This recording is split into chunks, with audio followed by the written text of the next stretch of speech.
Hello everyone! Welcome to my channel Building Cool Stuff. My name is Branislav and this here is high-grade Zaku Origins version. I've built it recently. I didn't record any of it unfortunately, but I was so satisfied with how everything turned out to be with the pre-shading and post-shading and weathering that I've decided to build another one similar.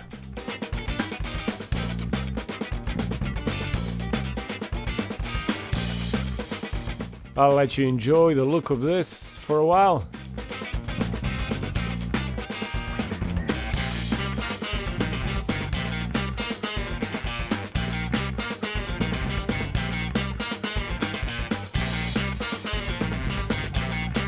So in comes Full Mechanics Graze 1:100 kit. Same color as Zaku, same purpose as well, to have his ass kicked by Gundam. I've decided to do the same techniques like I did on the Zaku, so we'll do pre-shading, we'll do some detailing and weathering. These are the tools that we'll be using this time. Single-sided nippers, two-sided nippers, a whole set of files, and the cat. We won't be using cat, she doesn't really want to participate. I also have some tweezers, always a blade, and that's that. I tend to buy these nail files because they work just as good as anything else. These are incidentally U-Star, they just have a sticker on it and that's it. I've also used glass files. I have one no-name and one branded, Des.PA. I love everything they make, but I still can't say the name of their company. These glass files work awesome. They clean the nub marks and they leave no stress on the plastic. Everything remains smooth. So as always, we're gonna remove the parts from the runners. You take two-sided nippers and you cut about 2-3 millimeters away from the actual part. I don't know what is that in inches, I'm European. So once you're done cutting them, I do suggest you separate them all by color. It will make your life much easier once you start painting them and everything turns to black after the primer.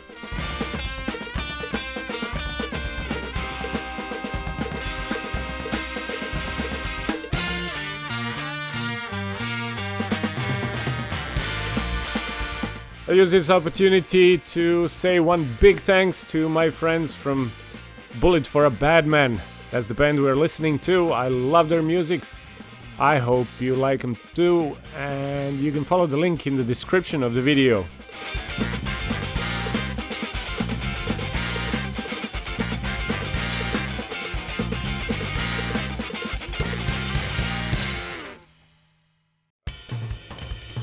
Once you're done taking the parts off of the runners, it's time for single-sided nippers.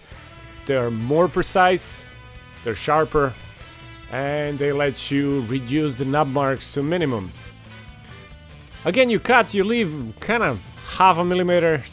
You don't want to cut really flush, so you always leave a little bit of slack so you can remove it with the files.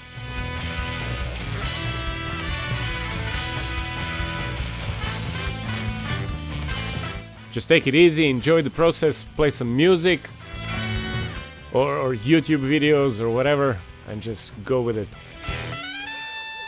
And then they're ready for alligator clips and toothpicks. How about this insane montage? So you protect your workspace and you protect your health.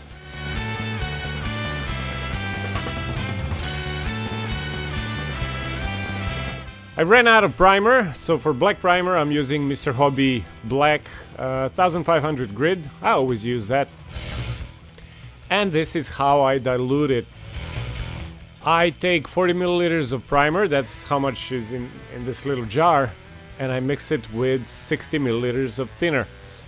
And I always use leveling thinner for the primer because leveling thinner has retarder in it, which means it will cure a little bit slower. Lets the paint level and set nice and makes a smoother surface. You pour all the paint using a stick of some sort, pour it into the vessel you're gonna use for mixing, then put thinner into the jar, taking away all the paint, trying not to spill, and just top up the bottle. It's really good if you have graded bottles, if you have markings, like this bottle has a marking every 10 milliliters. So it's easy to get to 100 milliliters, and that's that.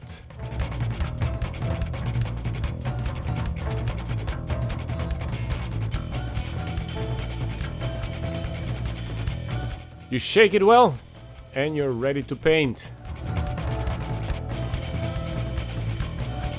Since we'll be doing pre-shading, I always do black primer, and then I do the pre-shading with the light gray primer. From my experience, this gives much better results, better shading, better pass from light to dark. What a nice angle for recording, right? So you give it a nice wet coat when you're doing the primer. You want to make sure you're covering everything, especially if you're doing those custom paint jobs where you change the colors. You want to cover the plastic, and nothing does it better than primer, black primer.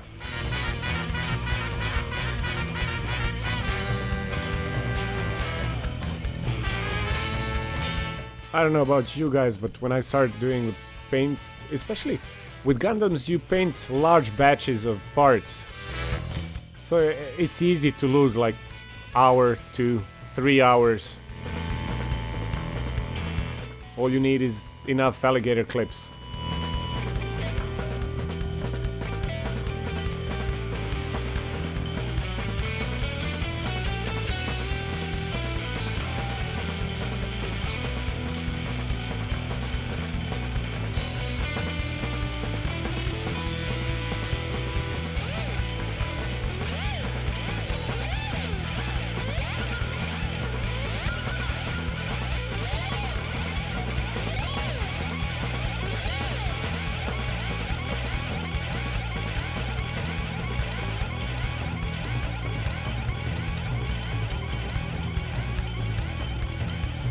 So the next step is the gray primer. You gotta reduce the pressure because you're doing the fine detailed stuff. So once you reduce the pressure from your compressor, you can reduce it further if you have these little valves on the airflow pipes. And just go slowly. It's important to have a good airbrush. Like, my work has improved immensely since I bought the Iwata. I can't pronounce that either. So just go little by little. It's easy to go too far and to make little pools of paint. That's what you don't want. It does happen, then you have to fix it. So just go slowly. Keep focused and kinda try to control the paint flow.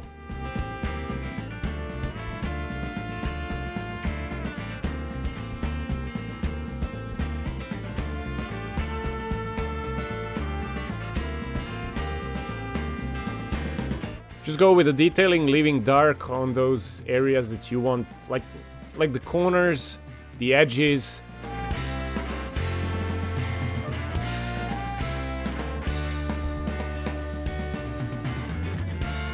The purpose of pre-shading is basically to give artificial shadows, but I just use it to give more character to the paint. So this is not like making shadows, this is more like not having the dull flat surfaces, and it works, you will see.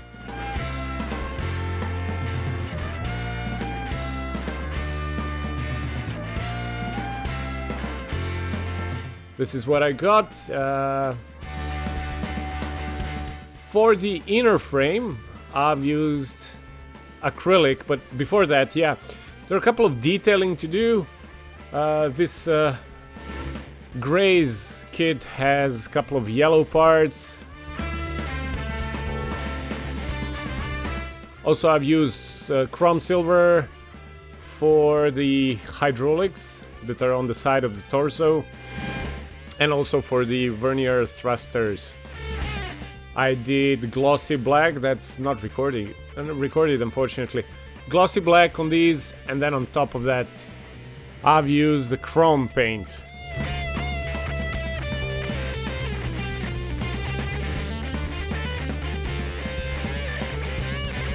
Yellow is used on altogether 3 parts, I believe. One is on the head, and 2 are on the side of the chest. I'm also using this Alchemy Chinese brand. I'm really happy with them, but I don't think they're available anywhere else. Correct me if I'm wrong.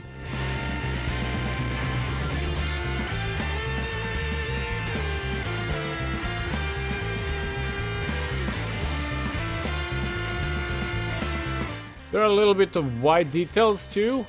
Those belts also on the chest area. I've pre-mixed a little bit of Mr. Hobby Off-White in the airbrush itself, because the amount needed is so small. If I mixed it in a separate vessel, in a separate cup, I would lose this much paint just on pouring it left and right.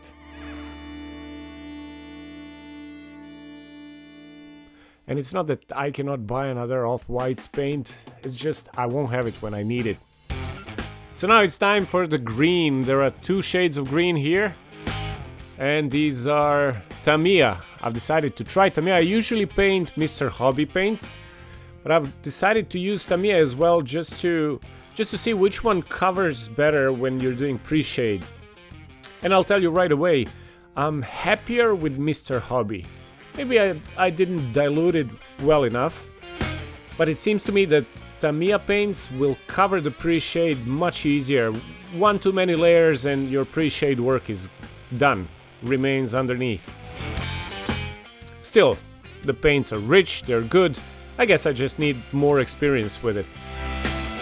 I couldn't really tell you what to mix to get desired colors, because I just experiment every time, add a little bit of this, a little bit of that.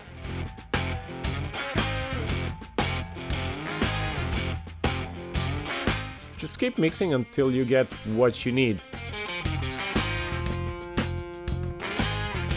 I can also not tell you what's the correct ratio for the paints that I did here. They need to be thin a bit more than usual. Let's say 1:1 with a paint versus thinner ratio, because you need it thinner for the pre-shading.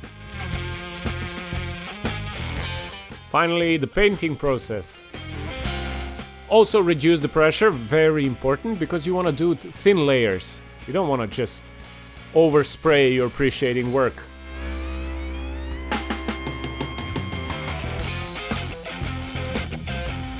Just be patient and go.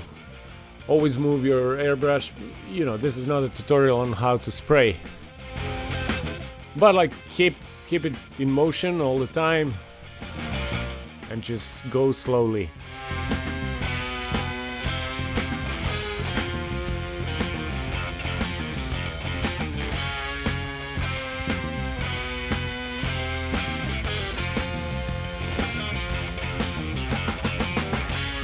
Once I've finished with the dark green, I've moved on to the lighter green, reduce the pressure even more.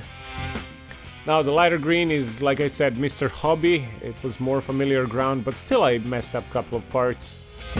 I didn't mess them up, I just kind of lost the good pre-shading that I worked so hard on, so just be careful.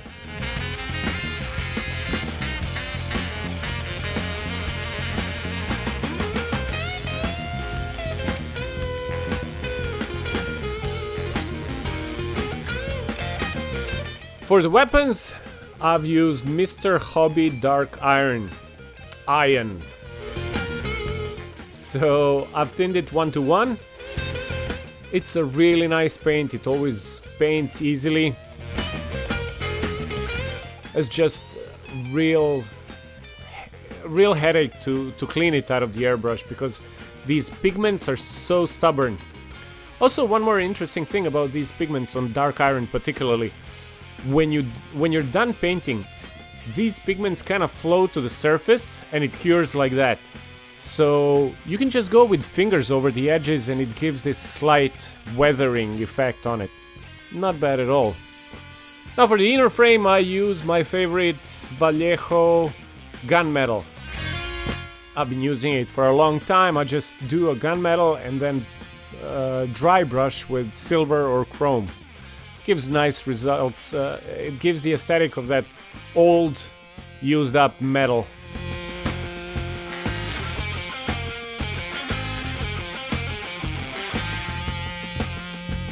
Now that I've finished that, I've decided to do some detailing on the inner frame.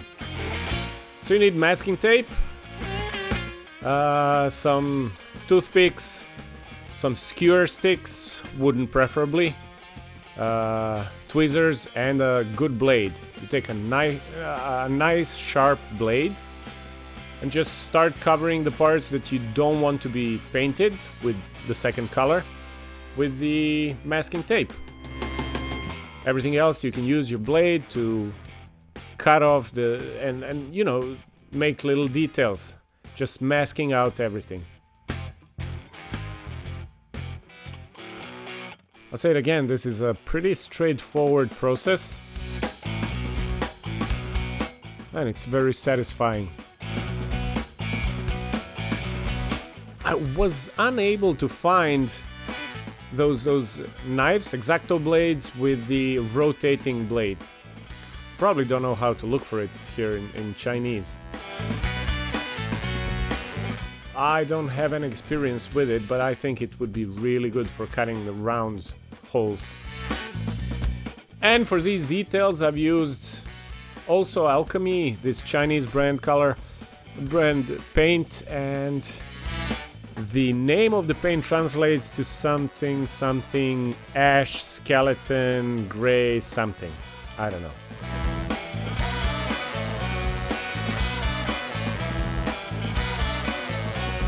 There we go. Time for dry brushing. Use a brush that you don't really need. I bought these blue brushes. I bought them like, I think around $10 US worth of RMB for like 100 brushes. So just dab your paint into the silver or chrome paint. Clean it. You gotta clean it to the point where there is no more paint left. There will be some left, just enough for the edges to get that shiny, scratchy look. Just try it. It gives very, very good results. You'll be very happy with it. So do a darker metallic paint and then take your chrome paint, dab your brush in it, both sides, nice. Then clean it on a piece of paper and start brushing. After that, the next step was panel lining. I did panel lining on the inner frame as well. Gives more character, more details. It's really nice. And then cleaning with Zippo fluid. Now here's the thing. I believe this Zippo fluid is too aggressive. It reacts with the plastic and it makes it brittle. Quite a few parts broke after I've finished painting, not only on Graze but also on the Zaku that you've seen at the beginning. So I don't know what to use instead of it.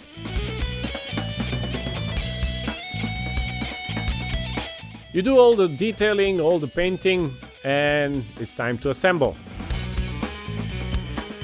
Just follow your manual and you'll be fine.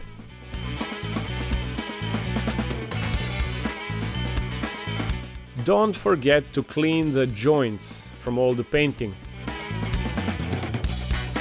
because if you don't, chances are they'll be stuck. You can easily break off a shoulder or a hip, and that's not a good thing, right?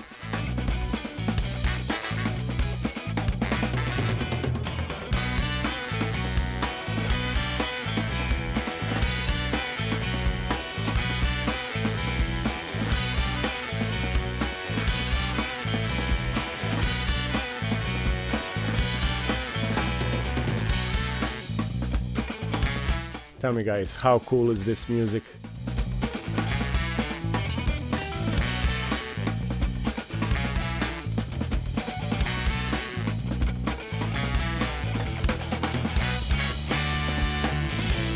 Now this part I love the most. The painting is done, the detailing is done, so you gotta do some weathering. For the weathering, I've used Tamiya's washes and Mr. Hobby's washes, and you just add dirt where you want it and then go with the thinner. Unfortunately, I've used Zippo lighter fluid. And just go with the thinner and start pulling it left and right. Start arranging that the way it suits you.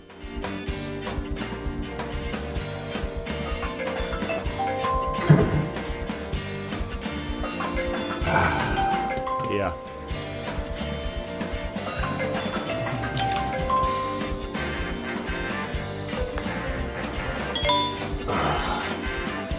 Yeah, every time you start painting, someone will call. And by the time I pick up, by the time I'm ready to pick up, they hang up.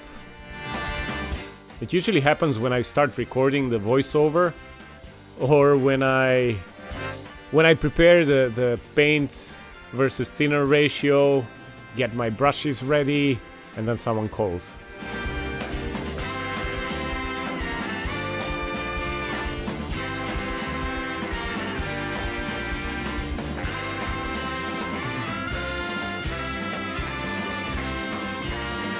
Though this weathering right now looks quite crude,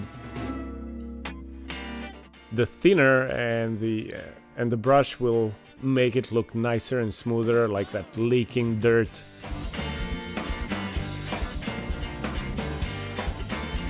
Just gives your model more character. You can always do a clean paint, but I prefer to give them a little bit more of weathering. In my opinion, it adds to that mecha aesthetic.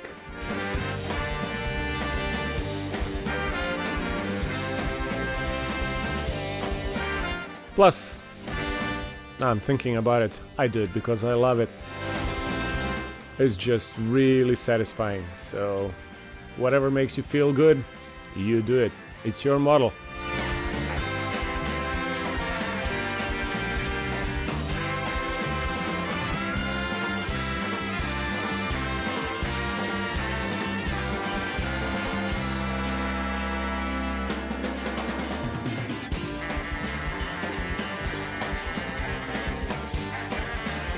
Once I finished with the wash, I took some. This is enamel. I think these markers have enamel paint. So I did the dry brushing, but I didn't clean all the paint off of the brush, and I just did it on some corners, on edges. And I added that scratchy look on the armor parts.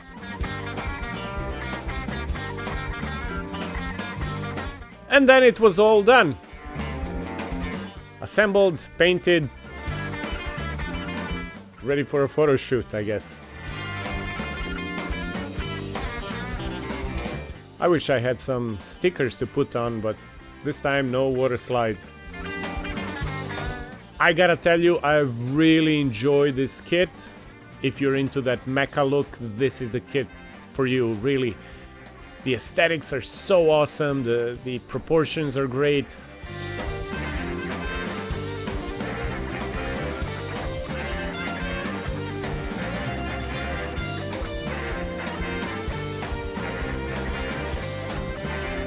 Tell me what you think. You've seen my whole paint process here. If you would like to add something, well, there is always a comment section. I would like to hear from you. And of course, here's a bonus track. An old paint job.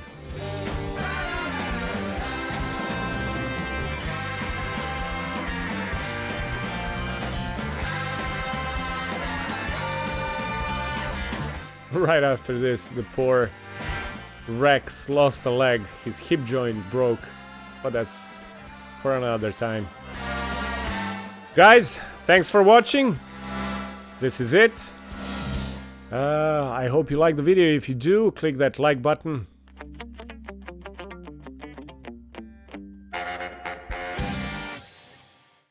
Subscribe to my channel so you can see more of these nice videos, and well, see you next time.